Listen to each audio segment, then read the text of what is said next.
Welcome to Your Thoughts, Your Reality Radio with your host, K. William Spencer. This program is geared to help you see what thoughts and or beliefs are holding you back from being your best for yourself and those around you. Your life is only as good as your thoughts. For more information, visit our website at www.ytyrradio.tk. That's www.ytyrradio.tk. Now, here's your host.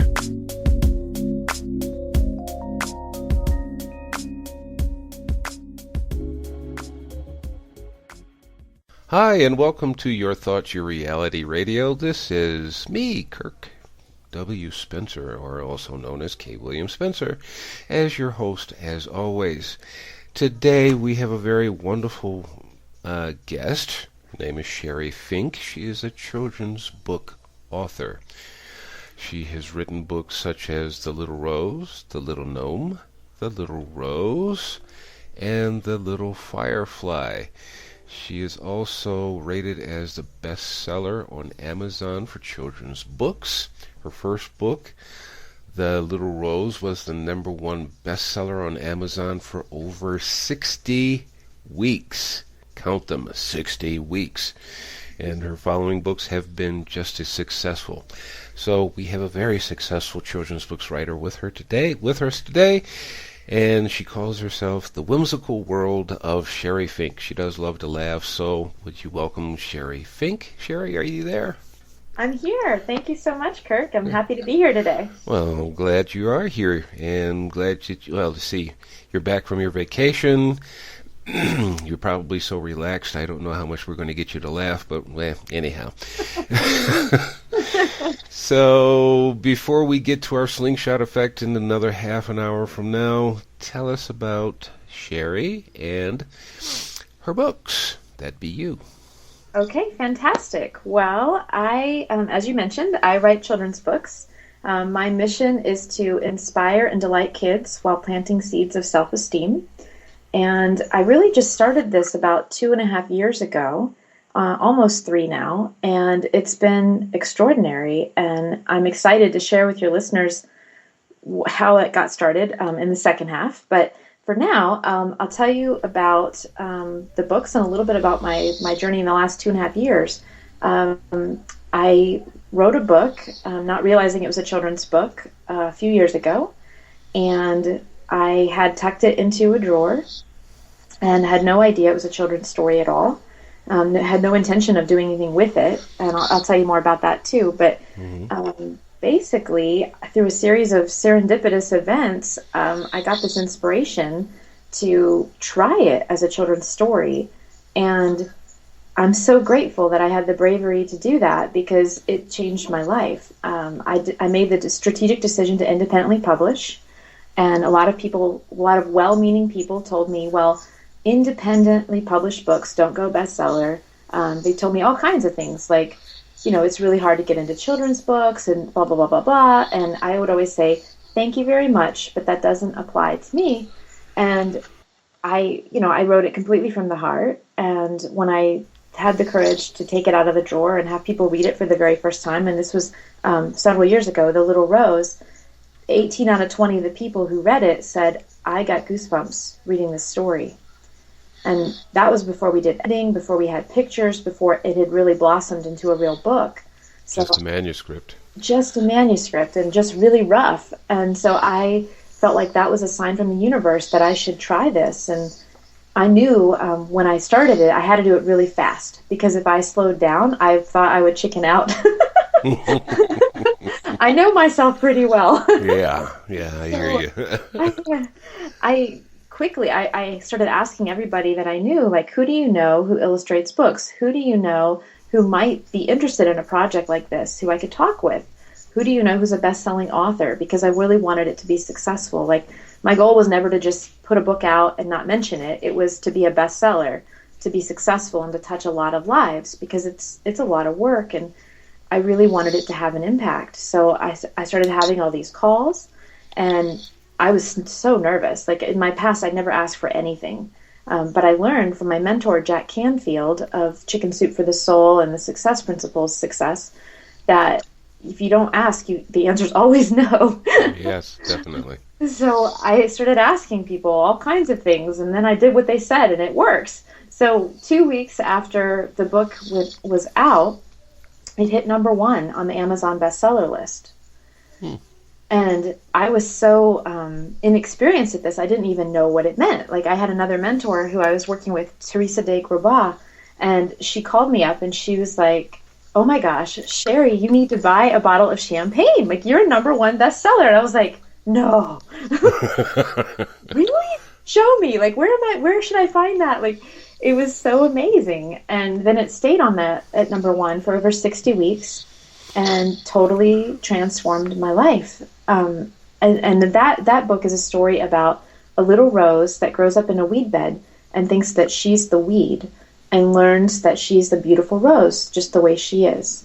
Mm-hmm. And I think that's really what has made it so successful, is that so many of us, not just children, but also adults and grandparents and everyone really can benefit from that message. We need to be reminded that we are wonderful the way we are. We don't need to change because of someone else's opinion or what's popular or that kind of thing.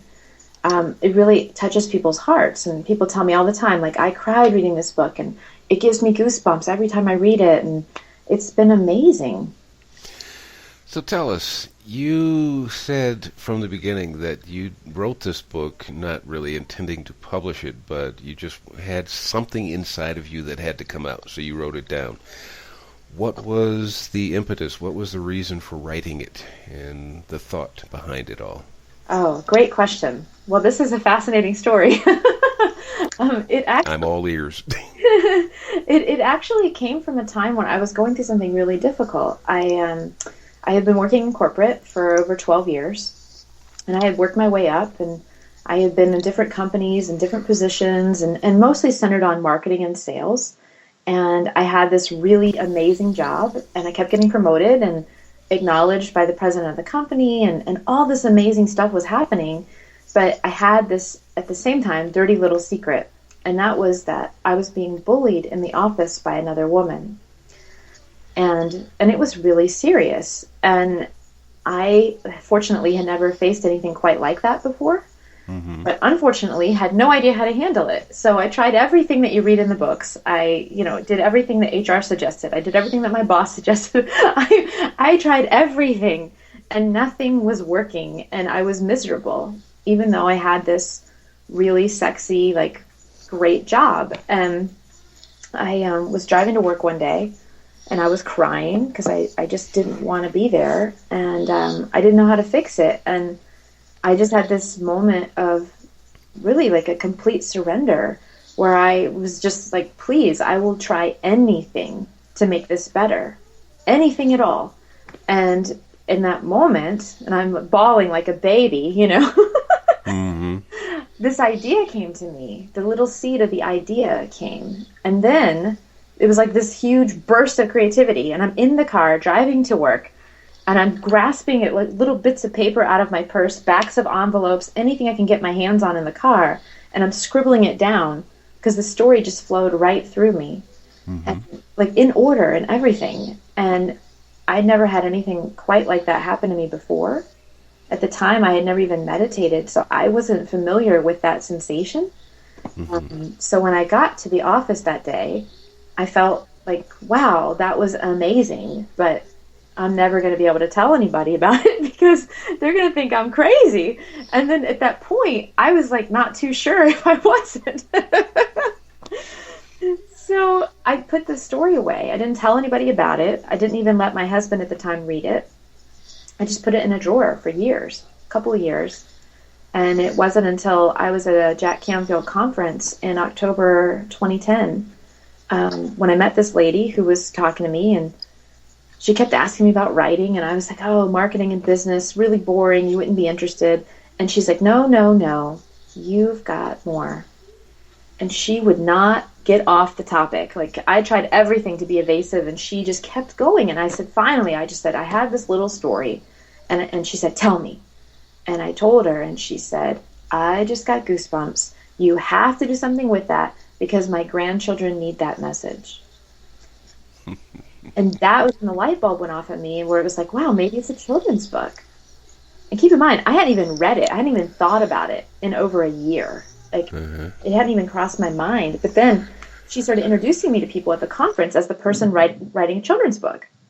And at first, I was having all these awkward situations where I was like, no, that's a misunderstanding, you know. And then I was like, what the heck? I'm just going to say yes. When they seem excited, they look deflated when I tell them the truth. Let me just go with this. And I did. And people were very supportive. And whenever I told them, they were like, wow, I just got goosebumps. So I really felt like maybe it was possible for me. I'm sitting over here with a big Chessy Cat's grin on my face, and if you know the story of the Chessy Cat, you know what I'm looking like. I'm smiling because it's nice to hear somebody else having those kind of experiences where it's like, I think you use the expression, the universe just came together and says, here you go, here's the answer. Yes. Now, it's telling you, go share it. Here you go. Come on. You can do it. And you're going, no, I can't. Yes, you can. No, I can't. Yes, you can. And you finally just go along with the flow and look at where you are now. Yes. And I only thought I was going to do one book. Like when the book came out, I was so happy. I was like, okay, yes, I've achieved the goal. It's out. Great. Done. Check the box. But then about a month later, I started getting this flurry of new ideas. And so that was the birth of the little gnome. He came to me. I was thinking about how I grew up on the East Coast in Virginia in the U.S., and I now live in California on the West Coast, about 3,000 miles apart. We have very different weather experiences here. And I was just reflecting on that, like what I did not miss from living in Virginia, like the harsh winters and scraping the cars and the bugs in the summer and the humidity. But then I also thought, well, there's a sweetness to certain things that we don't have here. The beauty of the snow, and at least where I live near the beach. So it was just this really interesting thought about this gnome. I'm fascinated by little creatures like that, like gnomes and fairies and things like that. And so I thought, well, what if there was a gnome who was put in the garden in the summer. And he's kind of young. He's like a little baby almost, but independent. And he doesn't know about the seasons. So when the weather starts to change, he gets very confused and even grumpy because he doesn't know what's happening. But then what if he learned to look for the good in each season and help teach kids about adaptability? And so that was how that story started. And I already knew, like, when the Little Gnome came out a year ago, I already knew what the next 4 books would be in that series, because the ideas just keep flowing. And then the first book, The Little Rose, I got contacted by a playwright in DC, and he said, I'm completely enthralled by this book. This should be mandatory reading for every school in North America at elementary school. And have you thought about adapting it for the stage? And I about fell out of my chair laughing because I was like, no, and how on earth would that do that? Like, I've never written a play. Like, I don't know anything about that. And he's like, well, I have. And how about we write it together? Because I really believe in this message. So we spent a year during the time when I was writing The Little Gnome, writing this play together. And it's really exciting because it got picked up by the Vanguard Theater at the University of Tennessee in Martin. Wow. And I'm actually going to the debut in July. So that started happening. All these things started blossoming from the very first seed that was planted a long time ago. And I needed something to kind of like an umbrella to put everything under, because I started getting approached by licensing characters for fabrics and like all kinds of exciting things I never even had considered before. So I needed a brand. So that's when I came up with the Whimsical World of Sheri Fink. And that includes everything that I do to inspire and delight kids while planting seeds of self-esteem. And it's exciting because then I had an idea for a book for the littler children, the 2 to 5-year-olds, called Exploring the Garden with the Little Rose. And that is an alphabet adventure book. And it's very different from the traditional alphabet books. And I'm pretty cool about following my intuition, but I do get nervous sometimes. Mm-hmm.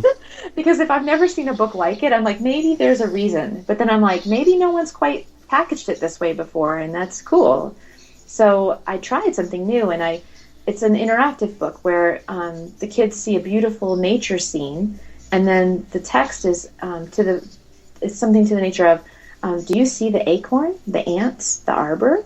And the kids get to point at the objects in the picture rather than having a solitary apple with a big A and a little a, It's more exploratory. And the cool thing about that was that we were able to sneak in some of the future characters and to represent them in ways that aren't as physical for kids. So whereas the apple, they see a red apple, that's what you typically see. We put a seahorse in there because that's my 2014 book, but we put it in the clouds, and which I thought was very clever because my illustrator and I, we didn't want to commit to the look of the seahorse yet because it's so far out, but we wanted to sneak it in, and that gives kids the idea that, animals and words aren't always represented exactly the same physical way. Yeah. So that did really well. And then the Little Firefly, I was exploring Pinterest for the very first time. I don't know if you've ever been on Pinterest, Kirk. Just looked at it, but that's about as far as I ever went with it. It's a very exciting rabbit hole.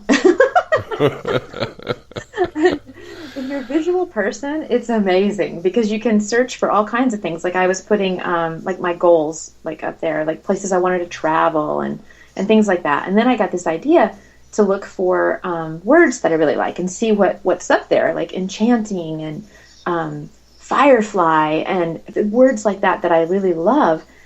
And I saw all these beautiful pictures of fields of fireflies. And that is something that we don't have here in Southern California. Well, we have fireflies, but they don't actually light up here like they do on the East Coast. And I missed that. So I thought, well, what if there was a little firefly and all of her friends started to glow and she was the very last one? And what might she do to try to fit in with everyone else to make it look like she was glowing? So that was the premise behind The Little Firefly, which just came out in March of 2013. And it's so much fun. Like I love following my inspiration and creating these stories, and I've been very fortunate to be embraced by children and their parents and grandparents and teachers, and it's fun to do this, like to create whole new worlds. And I go to schools and I talk with kids and I go to festivals and they ask me the most fascinating questions about the writing process, about the characters. They're just really smart and charming, and it's a gift to get to spend time with them in that regard, and I'm just so grateful. Yeah, children are actually wonderful little critters before they learn to be adults, before they lose their imagination. And that's the part of being a child that it is written about so much, is to become a child again. In other words, to embrace your childhood. Don't let it go. Embrace that imagination. Because imagination is far more, even, what's his name, Albert Einstein always says about imagination, that it will take us a lot further than just knowledge. Absolutely agree with that. Because you can dream dreams, and a lot of them can come to be real, come to be truth, come to be your reality, if you just let them or encourage them to be a part of your life. Yes, and it's so interesting to me too. Like this past week, as you mentioned, I was on vacation. I had a dream come true for me and for my little 7-year-old nephew when we took him to Disneyland for the first time. And I was having this conversation with him at lunch, and I was saying, wouldn't it be cool if one day you could meet like my characters? Because he was meeting Mickey Mouse and getting pictures taken with the different characters in the park. And I said, what if the little gnome was out and you could take a picture with him and talk to him? And I wonder what that would be like. And he looked at me, he thought about it for a second, and then he looked at me, and he almost sympathetically, and he said, "Oh, you mean if the little gnome were real?" Mm-hmm. And it just like broke my heart. Like I was just, it melted me. I thought, oh my gosh, like I'm so good at seeing through my own 8-year-old eyes. Mm-hmm. But at the same time, I'm adult enough that I'm jaded too. Like Yeah. it didn't occur to me that he felt like those characters were really real. Uh-huh. So it's conversations like that where I'm just like, wow, you know, Yeah. they astound me, and it's a beautiful, beautiful thing. So, tell us a little bit about the story of, let's see, you told us about the little rose. Oh, the firefly. Tell us a little bit about that one. Okay, sure. The Little Firefly is about a sweet little firefly who's the last one to glow out of all of her friends. And she really wants to glow because once you're glowing, you can play this really fun game that all the fireflies love called fire tag. And it's usually just for the adults because they're the ones who glow. And then all of her friends begin to glow, and she's left out. So and not intentionally, by the way, all of her friends accept her the way she is throughout the book. No one's pressuring her to be any different, but she wants to be like them. So she starts faking it in hilarious ways so that she'll look like she's glowing too. And it's totally things that kids would do. You know, like they pretend they're sick so they don't have to go out, and maybe it'll happen tomorrow. So I'll just pretend I'm sick until it happens for me. Go out. And then when that gets really boring, she decides she's going to hover in front of a porch lamp all night, like to make the reflection look like she's glowing. Yeah. She has a series of funny things that she's doing, and in the meanwhile, everyone loves her unconditionally, but she doesn't see it. And it's not till the very end, and I don't want to give away the ending, but that she realizes what true friendship and acceptance are about. So it's a beautiful story, and a lot of my fans have told me that it's their favorite one so far. And I'm excited about the next one too, though. Right now I'm working on a book called The Little Seahorse, and in May I took this fabulous trip to Big Island in Hawaii, and I got to go to this really special place called Ocean Rider Seahorse Farm. And it's the only place in the world where you can hold an actual seahorse. And it's a sweet, sweet thing. Like they wrap their little tails around you. It was really magical for me. And I got to meet with the owner and talk with her about the habits of the seahorses and the important work that they're doing to conserve them. And it was a really cool experience. So I'm very inspired. And the little seahorse, I'll tell you a little sneak about the story, is that he's very bashful. So his message to kids is to learn to speak up for himself. That's coming in March 2014. Sounds interesting. So, actually, something I was thinking about a little bit earlier is not a concern, at least not for me, and I'll tell you what it is. Because I've heard you say this, but you never elaborate on it any further, because it seems to be that you're always talking about just finding yourself and then loving and accepting yourself. The thought I had earlier was you were talking about, how should we say, trying to be like others. You know, using the Firefly story as example, is I want to be like everybody else. And, well, the reason why I brought it up, and I don't hear this in your stories, and this is just a little psychological thing, just a conversation on that part, is that you're not talking about in your books about being, trying to be a conformist, but actually just being yourself and loving yourself. Right. That's exactly right. And with the little Firefly, her big learning is that she's perfect just the way she is. And that they actually let her play the game before she's even glowing. They don't even care. She's hung up in her own head that it matters. She learns that it's not important, that the important thing is who she is. Indeed. You still got me smiling over here. It's contagious. Oh, yeah. Well, I love stories that, well, yes, I do love stories, but I like things that actually help people to find themselves. And this is what actually has me smiling over here, is just hearing these stories, which oftentimes, children's books. As a matter of fact, I have some friends as well as myself that we actually love watching cartoons more than we like watching the adult movies. Why? And people don't understand this, and my mother especially doesn't understand this. I said, because it's so much imagination built into it. It takes you away from here and places you in another world that's all in your head. Yes. And the possibilities still exist. And those are the reasons why I like these things. The cartoons. I'm not talking about like Transformers and stuff like that. I'm talking about things that actually take imagination and its fun part of life. We don't have to deal with in the let's put it this way. When I was a child, cartoons were a lot different because they were much more in the imagination. They were fun. They did a lot of stuff on wordplay. The ones that are coming to my mind is like Bullwinkle and Friends, when they had Aesop's Fables or Fractured Fairy Tales. And there was a lot of stuff that was wordplay in there. And this is how I ended up loving wordplay in my adult life. And we used to do things like it's kind of funny because I ended up becoming an English teacher, which was weird because I hated English when I was in school. I wasn't ever thinking about being a teacher.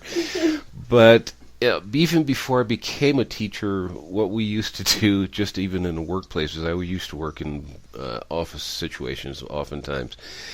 And we would do this, guys from my generation, just being fun-loving, is we would always have female friends who would come around, and we would, of course, being cordial, and go, well, hey, how you doing today? And the answer would always be either one or the other. I'm fine, or I'm good, something like that. And we would just get these little sheepish little smiles, or devilish little smiles, and we would go, yes, you are fine, but how are you? Yeah, it's just wordplay. And, the women we used to do that with, they would just laugh and just go, okay, I'm doing well, thank you. I said, there you go. But yeah, it was just fun to do those kind of things. And, in other words, life isn't all that serious. Everything has to be so serious. Yeah. So, in the next couple of minutes that we have before we go into a commercial break, is there something else that you'd like to tell us about your books? Sure. I'm also working on an activity book that I've never done anything like it before, but I'm following my intuition, and it's going to be 100 pages of fun activities that kids will go along with the little gnome, and they're going to help him do things while learning about the 4 seasons. So it's called Fun All Year Long with the Little Gnome, and it's going to come out in October of this year. And, I'm really just excited to see more and more interactivity with the characters, and for kids to be able to learn more while they're having a ton of fun and, sneaking the learning in. So it's not the focus, but they'll learn something along the way. Yeah. So, are your books just going to be found on Amazon, or can they find them in bookstores, or what? They are currently available on Amazon, Barnes & Noble, on iTunes Store in electronic format, and also in a variety of children's boutiques throughout North America. Cool. So, tell us one more thing before we get into commercial break real quick. Do you have a website where people can find all of this information? I do. I have a website and a Facebook fan page that I'm very active on. So the website is www.sherifink.com, and that's spelled SHERIFINK.com. And then my fan page on Facebook is www.facebook.com/SheriFinkFan. And I personally respond to every message I get on there. I have a lot of joy reading people's comments and posts on there. Cool. Okay, everyone stay tuned. We'll be right back after our commercial breaks, and we're going to go into that slingshot effect with Sheri Fink and let you know that, hey, she wasn't always a book author, so what did she do before that? and what was her inspiration to become a book author, and how she did that transition from life before to life now. Stay tuned. We'll be right back. Are you ready to put an end to thinking about how you wish it were and take action? Take this step to find out more by going to coachingbyria.com. And you can receive your free consultation session with Coach Ria. Hi, and welcome back. This is K. William Spencer, your host again, and our guest today is Sheri Fink from the whimsical world of Sheri Fink, the author of children's bestsellers, The Little Rose, The Little Gnome, The Little Rose, we have two Little Roses? Okay, anyway, and The Little Firefly, and another book coming out in, actually, what is it? What was that? An activity book that's coming out in October? Yes, that's right. Yes. And now we're going to let Sheri tell you about what life was like before she became an author. As she says in her first half of the show, she wasn't always an author. It wasn't even an aspiration. She just wrote something down that came to her while she was driving to work one day. And actually, I want to start with this point, and then, Sheri, you can go from anywhere you want after that. But that part has been kind of making me itch all since you said it, was you were having a problem with someone at work, and she was just antagonizing you. She was just being a real pain in the tuchus. And you were trying to figure out a way to, how do I deal with it? I'll do anything just so this stops. So here's your inspiration to move on in life. This is life. It's just like you need to move on, and you weren't doing it. So now you're put into that point of, okay, fine. It wasn't what I wanted to do, but fine. I got to get out of it. I can't deal with it anymore. So what happened? No. Let's just let you say it from there with your own words. What was the impetus, and what was... how do you see that time that you were taking that in the office in that transition, that one per transition, because life is full of transitions, but we're talking about this one in particular at the moment. Okay, sure. And if I could, I'd like to rewind a little bit to tell you Sure. about my past and then lead up to that, so you know a little bit about me and my decision-making process. Okay. So when I grew up in rural Virginia, and my family, we were not well off. And my parents worked really, really hard, and we always had food on the table, but that was basically it. There was no extras for, trips and new toys and new clothes. Like my mom made all of our clothes when I was really little, and the things that weren't hand-me-downs from my boy cousins, Mm-hmm. So I was brought up in a household where I learned to work really, really hard, and that, dreams weren't really encouraged because they didn't want me to be disappointed. And I understand that now, that they meant well, but at the time I felt really crushed by it. But I would write my own stories even back then, just for fun. Like that was fun for me, like creating my own art, writing stories. I would even take the cereal boxes and cut the cardboard off the sides, and then I'd get into my mom's fabric drawer and I'd cut rectangles in the fabric that she was going to make clothes out of, which never was very popular. But I would use that to glue it to my book covers, the cereal box, which was still in use at the time, which also was not a good choice. but creativity needs tools, So yeah, I created all these little books as a kid. And I was designing games, and I was designing clothes and making Barbie clothes, and I was making bracelets. Like, I was always trying to run businesses. I even designed a musical, and I got kids from my neighborhood to perform in it, and I was going to charge admission to my yard. And my parents didn't know what to do with me because they didn't grow up that way. Like, my mom was the first person in my family to have a white-collar job, and nobody was an entrepreneur, and they were just kind of like, what is this weird child doing? And even my sister, she used to get annoyed with me because we would play Barbies, and her Barbies were always going on dates and doing things like that, and mine were always starting businesses.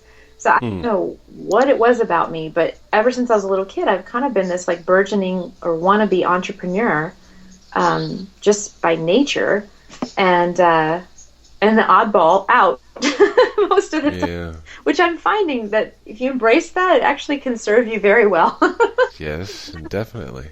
So yeah, so I was brought up in that environment, and I just decided at a very early age, like I didn't want to live that way. Like my parents, they worked so hard and they struggled so much and had so little to show for it, and I didn't want to be in that position. So I decided that academics was my way out. Out of my small town, out of the small life, like to be very successful, I had to do really well. So I poured all my energy. I stopped doing the stories and the art and the things that, really lit my fire. Like, and I started focusing completely on my school, and I did very well. And I ended up getting a partial scholarship to college, and then funding the rest through student loans myself. And first person in my family to go to college. In my whole family, like my extended family, and first person to graduate with a master's degree in my family ever. And since then, 3 more of my female cousins and my sister have done it. So I'm very proud of them too. Yeah. So, I was so focused on overcoming the adversity that I experienced as a child that I just left my creativity behind. And I did very well in school. And even my master's program, like I started going down one path, and I met with an advisor, and I had this like really crazy idea to start this online magazine. And I had no idea. That was before they were prevalent. Like none of the stuff was online at that point. And I didn't know how to do HTML. Like I didn't know how to do any of that stuff. But she was like, you seem really excited about this idea. You should really consider doing an e-commerce type program, which is the early days of that at that point. And so I said, you know what? I think I will try that. And I did. And I learned HTML. I ended up actually teaching it at the university while I was doing my master's work, and all kinds of things like blossomed from that. Even though I didn't pursue long-term the magazine idea, it put me on the right path. And then I was doing web design for other people. I had a couple of jobs. Like, it's funny. I like Forrest Gump my way through life, right? Like whatever sounds like appealing at the time, I'm like, okay, yeah, I'll do this work for the Army, like helping them connect with families while their soldiers are abroad. Like I'll do that. That sounds cool, And I ended up getting the top award. Like the chief of staff gave me a coin of achievement. Like General Shinseki actually awarded it to me in a formal ceremony for the work that I did with them. And my dad, he was in the Army and was a driver for the Army Corps of Engineers for most of my life, and he has all these coins from the different generals, but never one from the top guy. And when I got to his house that day and I showed it to him, like he just had tears in his eyes, like because he knew how special that was, and was able to tell me how special that was because it gave me context and very good experiences, and then I was in marketing for a long time. I kept working my way up and doing online marketing. I really enjoyed that. A couple of things, like consumer behavior is always evolving.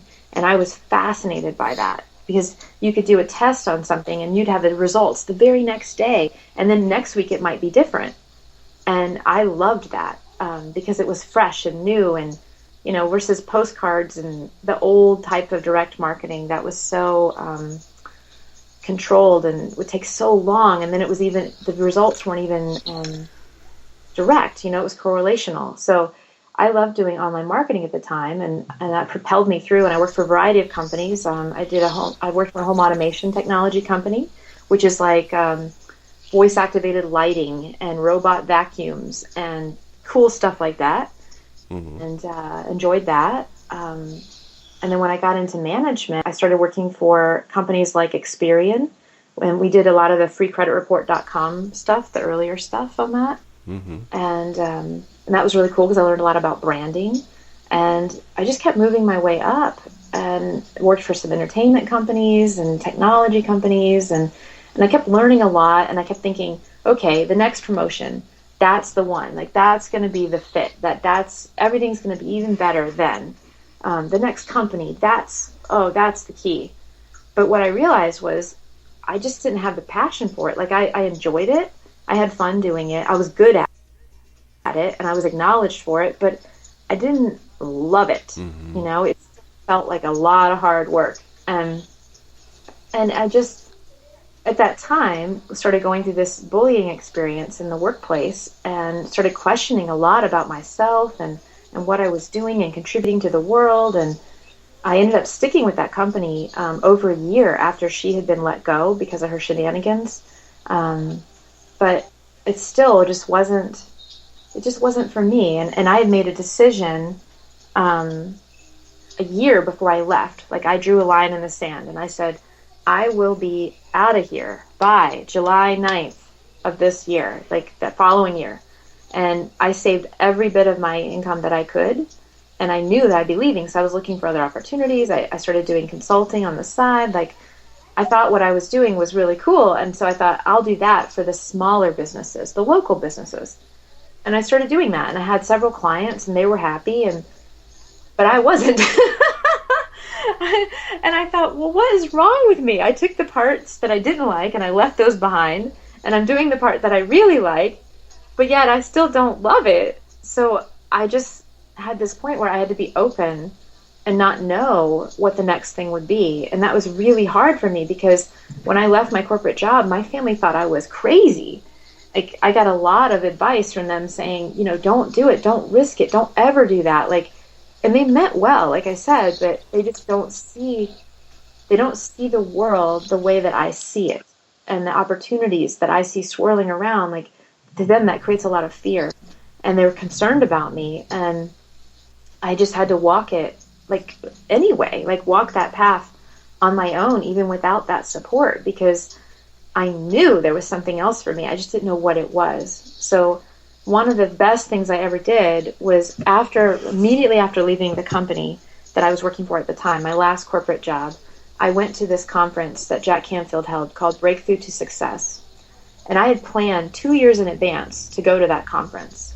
I had to save up the money. I had to save up the time off, you know, because I didn't know at the time I would be leaving that corporate job. All these things had to align in order for me to go because I really wanted to meet him. I had read a bunch of his books, but the one that was the most powerful for me was called The Power of Focus.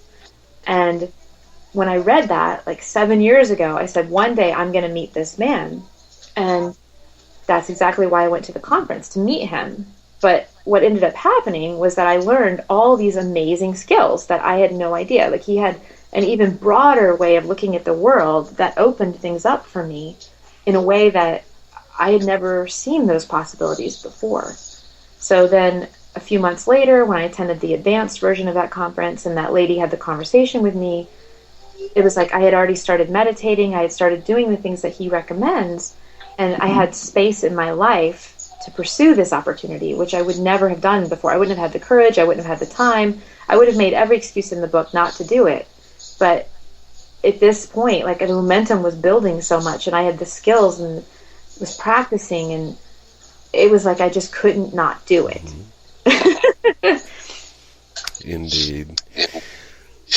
Let me see. I'm listening to you. I'm taking down notes because I will get lost listening to you. That's for sure. Let's see.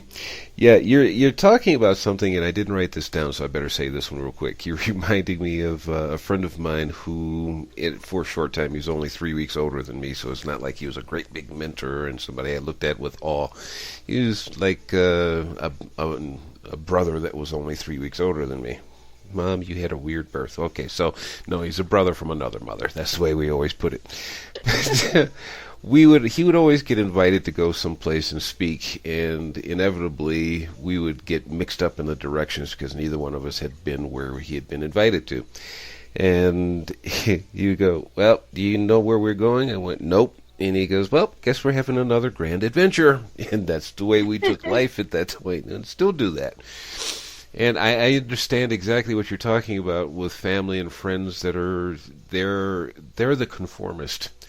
And I see sometimes, matter of fact, quite often, and if you want to elaborate on this is fine. Otherwise, it's just going to be a standalone statement. Then we go to the next topic. But I oftentimes see people that are conformist as being people that are afraid to step outside of the boundaries of whatever society or their community that they belong to, and to find something that is their own. It's an uncharted territory, and they would prefer to stay on the charted territory. Do you see the Yes. same? Yes, and it's not like a defect in their personality. It's more like they don't know what they don't know. And they've never seen somebody personally take the risk and win. And so they'd rather, like the way that I played life up until the last 3 years was I literally played to avoid losing. Like I would take risk, but they were small. You know, I would move from one company to the next. Like that's, to my family, was a huge risk. But to me, like it made sense because I knew what I had. I didn't love it. And so I'd try something new. But this was like, you're jumping off the face of the planet. Like, what are you doing? You know, when I moved to California 11 years ago, they were like, what are you doing? Like, why would you want to live there? Like, it was like I said, I want to live on the moon, you know? Yeah. So it's just interesting to me. And it's not an easy thing to do. Even if you have the support, it's challenging. I mean, you learn so much about yourself. Like you fail a lot, but that's how you win. Like playing to win means you try a lot and you risk it. And in a smart way, you got to be strategic. But that's part of where all my corporate background came in handy, is that I know how to run a business. Like I know how to market things. I know how to negotiate contracts. I know how to build relationships with people that matter. And that has served me so well, because unlike a lot of authors who are like, yeah, I'll just do this book thing on the side. Like, this is my company. This is my business. Like, I'm here to make a big difference, and this is the way I'm choosing to do it. And it's through the books and live experiences and speaking and everything that I can think of, like toys, merchandise, like fun stuff for kids that help them learn. I mean, I have so much passion behind it that it's like the fear is very minimal compared to the passion. And that I find is the key, because that will encourage you to keep taking the risk. And it's important too to see other people who are doing it and doing it well, like learning from people who are successful at it. Like this business, like it might look like it's just me, but it's not. Like I have a coach, I have mentors, I have a personal assistant now, I have interns. Like I have all these things, all these people that contribute like to making it successful. An illustrator, you know, so many things, a printer, and all that background has served me to create the person I am today with the knowledge and the skills, and I'm still learning. Every day I'm learning. But it's fun. I feel more alive now than I've ever felt. Yes, ever. yes. That's the key part for me, right there. If feeling alive, and maybe, if I guess in one way or another, I'm going to ask you this, but I'm going to make my own statement on this one. Is I got into doing the same thing, because my father used to get on my case about, why are you going to do this? Why are you going to do this by yourself? And I go, because I want to do it, and I'm doing it by myself because none of my friends that you keep suggesting that I take along with, they don't want to do this. They just want to stick back and do their thing, which is fine. But I have to go out and do this, and I guess for me, speaking for myself, and this is my adrenaline rush. This is my extreme sports. You know, yes. I don't go bungee jumping. I just try something different in life and go, wow. And like you said, it's, yes, you fall down a lot, but to succeed, for some people, success is money and glory and fame, and for me, success is I fell down and I got back up so I can go do something else and fall down and do it again. Yeah. That's my joy. Having fun doing it is really important to me, because all those years in corporate, I rarely actually had fun. Like I was the corporate robot. I was everything everybody else wanted me to be, but I wasn't fully me. Mm-hmm. And I've learned, like, the more me I am, like, the goofier, the sillier, like, the more pink and sparkly that I am, because that's who I am, the more people who resonate with that will come to me and tell me, like, oh, my God, like, I wish I could do what you're doing. And I'm like, you can. Yes. Let yourself. Oh, God, yes. You're going to have to come back on the show. I'm telling you this before we even get close to the closing of the show. You're coming back to the show, okay? Deal. I'll be here. Yes, you're going to definitely come back. We have over almost 15 minutes to go, and I'm telling you right now, you're coming back. But now, I'm happy to hear you say that because we've said this on the show many times. Some of my friends that were running even similar radio shows that we're doing right now. And we talk about it and we're saying there is so much room for everybody out here. There's no need for competition. I don't need to compete against this person. I don't need to compete against that person. I have something here that is uniquely me. You're writing children's books. Well, it's not like you wrote the first children's book out there, but you did it so well. You became the best-selling author on Amazon for a year and a month, basically 60 weeks. So that's the encouragement for the show that I'm trying to build for other people. Sheri is telling you the same thing I've told you on other shows, people. There is room for everybody out here. All you need to do is follow your own passion. What is your heart telling you? What is your gut telling you? And why aren't you out there doing it? It doesn't have to be book author. You could be doing something in business, in music, whatever it is. Follow your heart. Follow your gut. Her books are about just finding that self-esteem. This is what it's all about. And the reason why I invite people like Sheri on the show is because I can say this right now, and Sheri can tell you the exact same thing using her own words, and it clicks with you. Am I right or wrong? Sheri, is that true? Do you find that to be true in your life? It is. It's so true. And the more, it's ironic. Like, I never thought it would be like this. Like, the more fun that I have, whether it's doing something related to the business or on vacation or spending time with a friend, the more magic attracts to me. The more amazing things happen. Like, it's just so interesting to me. Like, I meet the right person at the right time, and I don't even know it at that point, but then we hit it off, and there's something like an opportunity for the both of us. Like, it's just amazing, like the way that things magically unfold when you're on your path and you're following your passion. Mm-hmm. And I know a lot of people struggle with, well, what is my passion?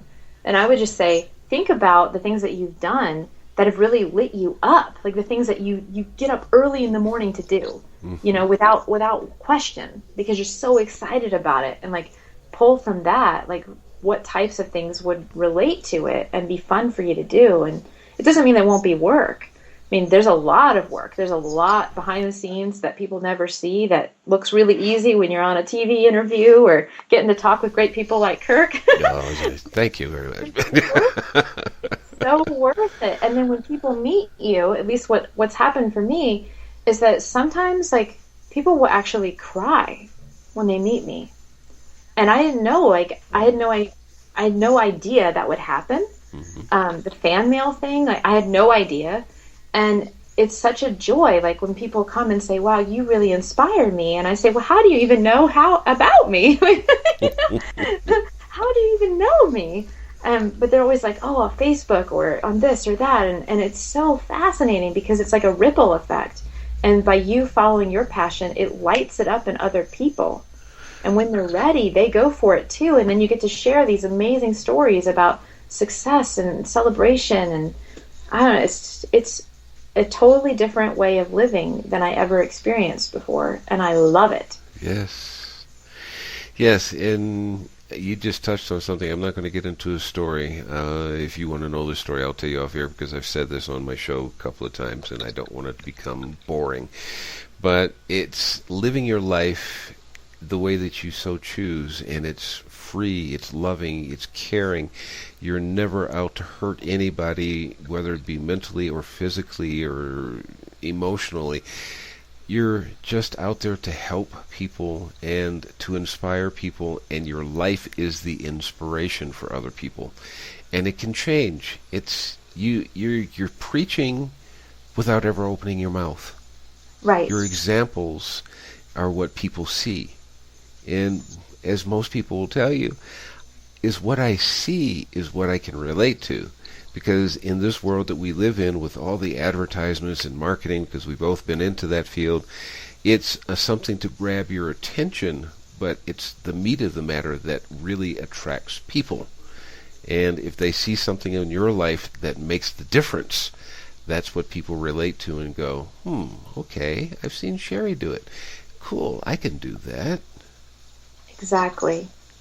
And that's so important because we need role models, and not that I'm casting myself in that role, but we need to see people who are living their lives by design and who are doing things that are meaningful and having fun while they're at it. Like, that's the kind of thing that really resonates with me. Those are the kind of people that I look up to and admire and want to emulate. Mm-hmm. Yeah, same here. I know you have basically a staff that's growing. I'm still doing things on my own, but by the end of the day, usually I'm sitting back smiling going, this was one heck of a wonderful day. Why? Because I got a lot of stuff accomplished. Yeah, I may be the only person that's working this whole crazy thing of doing a radio program. I'm doing the interview, I'm doing the advertisements, I'm asking people to join the show, I'm doing the interviews themselves, then I have to do the editing myself and all this stuff. But by the end of the day, it's like, this was a wonderful day. I had fun. I learned something I didn't know before. And as you're saying, I'm having loads of fun doing it. If I didn't have fun doing it, I would be doing just like you said in the corporate jobs, which I've had before. It's like, okay, I'm reaping the rewards of it, but there's no fun here. Right. And the thing I love most about what you're doing, Kirk, is that you are affecting lives in a positive way. Well, like, you are touching so many lives and inspiring people, and I mean, that is a job well done, no matter how many people you have on staff, you know? Yeah. Well, thank you. And that's the idea of the whole show, and that's why I call it Your Thoughts, Your Reality. It's, you're proving, this is the idea of having the guests like yourself who are to come in and say, look, this is my thoughts, this is my reality, and this is how the change happened and why. And it's, this, you're expressing your thoughts, and that's the reason why I enjoy having people like yourself on the show. This was your thoughts, your reality, and you just got through telling us the major part of your transition from this is where I was and this is how I got to where I am. And other people can look at it and go, I can relate to some of it, part of it, or all of it. And you've done your part to be an example for everyone else. Wonderful thing. We are coming close to the end. We have about 4 minutes or so. So is there anything else you'd love to share with our guests today? I would just like to say, to reiterate that if you have the dream of doing something, it is possible for you. You have to believe that there's a possibility. Otherwise, you won't take the risks necessary to make it come true. And I've seen magic happen, when I'm honest about what I really want and I focus and visualize on it and I share it with other people and tell them, you know what, I have a dream to do this. What do you think of that? And not in a oh, I need your opinion or your approval, but more what would be a way I could accomplish that? Mm-hmm. What would be possible? What would it take for that to happen? And most of the time, people think, oh my gosh, this is my opportunity to be a hero. If I can connect that person with that person, I would love to do that. And things happen as a result. So if you have to really believe in the possibilities for yourself, and believe me, if I can do it, you can totally do it. Mm-hmm. You have to take the action. Yeah. So important. Ask for what you want and do it in a dignified way. Jack Canfield teaches, what would it take to, and then fill in the blank. And that is a magical phrase. It works all over the place, in restaurants, on interviews, all kinds of things. You'll end up getting responses that you would never have gotten otherwise. And just to always have the faith. Even when things look like they're falling apart, something else better is on the way, and the universe is doing that to serve you, ultimately. Indeed. The universe is not out there to be your enemy. It will be your best friend if you, as a friend of mine said it last night, people always say, seeing is believing. And he says, you got it wrong. Believing is seeing, because once you believe it, you'll be able to see it. Yes. It's brilliant. I thought it was brilliant too. And I said, I'm going to have to remember that. So obviously I did. Anyway, Sheri, thank you so very much for sharing the whimsical world of Sheri Fink and the life of Sheri Fink. She is, you are, one wonderful person, and I'm definitely going to ask you, please come back. Okay? Please come back. I'm going to leave you with an open door for that, and then I'm also going to give you an invitation. I don't know when, but I'm going to give you an invitation to come back and do something else with us. So, thanks again for everything. Thank you for being here. We definitely enjoyed you, and we'll see you soon. Thank you. It was an honor, and I accept the invitation. Alrighty then. Thank you, everyone, for being here, part of our show, and for sharing in the life, or the whimsical life of Sheri Fink. And remember, her website is sherifink.com. You can get all their information there. It's SHERIFINK.com. We'll see you next time. Be well.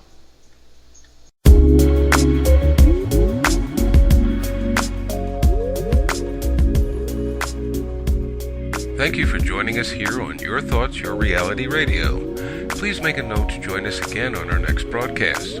For more information, visit our website at www.ytyrradio.tk. That's www.ytyrradio.tk. Our theme music is Soul Controlled by B.O. Crew under a Creative Commons License 3.0. See our website for more information.